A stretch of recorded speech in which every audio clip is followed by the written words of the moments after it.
Hello दोस्तों, हमारे YouTube channel पे आप लोगों का स्वागत है। और अभी हम बात करने जा रहे हैं बीपीएससी के संदर्भ में।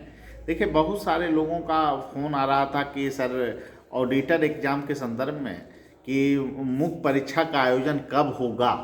तो ऑडिटर परीक्षा की जो जहाँ तक बात है दोस्तों, देखिए सबसे पहली जो बात है कि आप लोगों की परीक्षा जो है आपको जून माह में लगभग संभावित मानी जा रही है और जून से पहले एग्ज़ाम होने के कोई चांस नहीं है।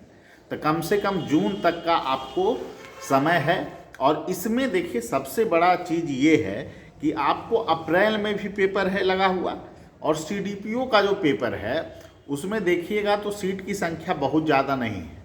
तो जो आपको सुरक्षित जोन है, एक तो आपको 30 अप्रैल है, 30 अप्रैल का डेट में आपको जो है कि गैप लेना है वहाँ पे।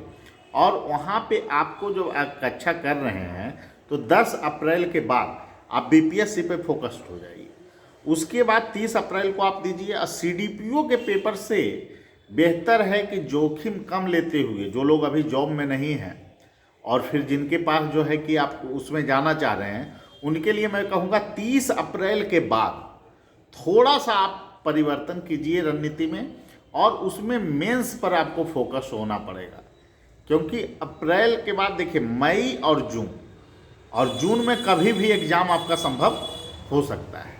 तो ऐसे में आप लोग की जो स्ट्रेटजी होनी चाहिए उसमें सबसे पहले आप लोगों को विशेष फोकस जो करना है उसमें आपको अभी से ऑप्शनल पेपर, क्योंकि हम बार बार बोल रहे हैं ऑप्शनल पेपर डायनेमिक है और रैंकर्स व्यू में सभी चीज़ों की कक्षा शुरू होने वाली है। मैथ की कक्षा शुरू हो गई, इकोनॉमिक्स की कक्षा शुरू हो गई।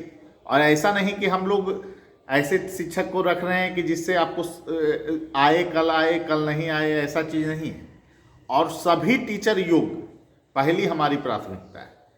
और कॉमर्स और एस्थेटिक्स की जो है आपको कल हम फाइनली आपको सूचना दे देंगे कौन शिक्षक होंगे।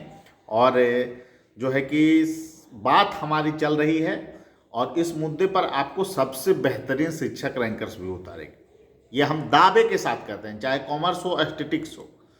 और यही चुनौतियां जो है हम लोगों के संदर्भ में कि सबसे पहले चीज़ जो है कि जून तक आप लोगों का बैच खत्म होना चाहिए। चाहे वो जीएस का बैच हो, मतलब मई में बैच खत्म हो।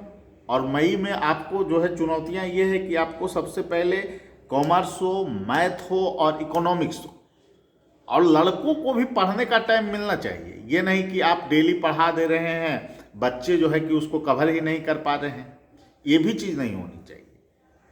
तो बराबर हम लोग इस दिशा में प्रयासरत हैं कि जल्द से जल्द एस्थेटिक्स और कॉमर्स की कक्षा भी शुरू कर दी जाए। लेकिन जिन लोगों का मैथ है, चाहे आप ऑडिटर का एग्ज़ाम दे रहे हों, चाहे प्रोजेक्ट मैनेजर का एग्ज़ाम दे रहे हो, लगभग सिलेबस सेम है, वो लोग तुरंत अविलंब कक्षा ऑफलाइन आप ज्वाइन कर सकते हैं पटना सेंटर पे। और जिनको ऑनलाइन कक्षा करनी है वो ऑनलाइन ज्वाइन कर सकते हैं। और साथ में इकोनॉमिक्स की भी कक्षा शुरू कर दी गई है। ठीक है, इकोनॉमिक्स की कक्षा 5 बजे शाम आज भी होगी। जो भी लोग आना चाहते हैं आ सकते हैं हमारी कक्षा में। और सबसे बड़ी जो बात है दोस्तों, मैं यही कहूँगा कि आप लोग को उत्तर लेखन पर विशेष ध्यान देना। जो भी लोग मेंस पहले लिख चुके हैं या फिर जो अभ्यास जो है कि कर चुके हैं, कहीं कक्षा में पढ़े हैं, उन लोगों के लिए टेस्ट सीरीज सबसे बेहतर विकल्प है। जीएस खंड का हो, चाहे इकोनॉमिक्स हो, चाहे कोई भी ऑप्शनल हो, तो उन लोगों के लिए भी कक्षा शुरू हो जाएगी। और आप लोगों के लिए जो है कि टेस्ट सीरीज की जो बात है, वो टेस्ट सीरीज का भी यथाशीघ्र आयोजन होने जा रहा है। मतलब शुरू भी कर दिया गया, पहला टेस्ट हो गया है। तो इसलिए जिनका छूटा है उनको भी परेशान होने की ज़रूरत नहीं है। आप लोग जुड़ जाइए, टेस्ट चलते रहेगा। और आप लोग जब तक नियमित अभ्यास नहीं कीजिएगा, टेस्ट पर फोकस नहीं कीजिएगा, आपके लेखन शैली में सुधार संभव नहीं है।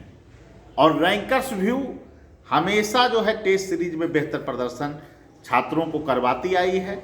और निश्चित रूप से आप सभी लोग, जो भी लोग कक्षा करना चाहते हैं, वो आ सकते हैं। टेस्ट सीरीज में भाग लेना चाहते हैं, टेस्ट सीरीज में जुड़ सकते हैं, ऑनलाइन ऑफलाइन दोनों मोड में। ठीक है, सभी लोगों को धन्यवाद। फिर मिलेंगे। Thank you.